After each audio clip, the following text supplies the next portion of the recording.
जमानत मंजूरी के बाद यहाँ से रवाना हो रहे हैं। ये तारीखी मनाजर इस वक्त आप देख रहे हैं।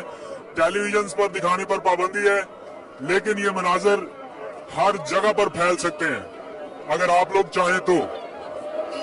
ये तारीखी मनाजर और आवाम का जबरदस्त इस्तकबाल एक बार फिर अपने लीडर का दिफा करने में कामयाब रहे। जुल्फी बुखारी, मुराद सईद, उमर अयूब, इसी जगह पे थोड़ी देर पहले शेलिंग हुई थी। बेपनाह शेलिंग के बावजूद लोग यहाँ पर मौजूद है।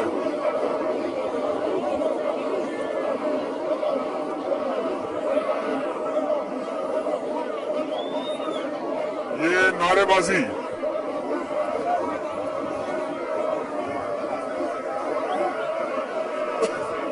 इमरान खान को आप देख सकते हैं हाथ में तस्बीह पकड़ी हुई है। तस्बीह का विर्द करते हुए यहां से रवाना होंगे। ला इलाहा इल्लल्लाह के नारे गूंज रहे हैं।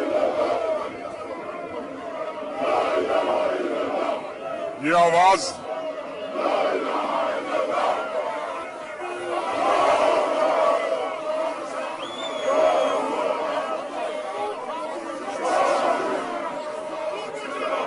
ये ताहद्दे निगाह आवाम का समंदर इस वक्त आप देख सकते हैं।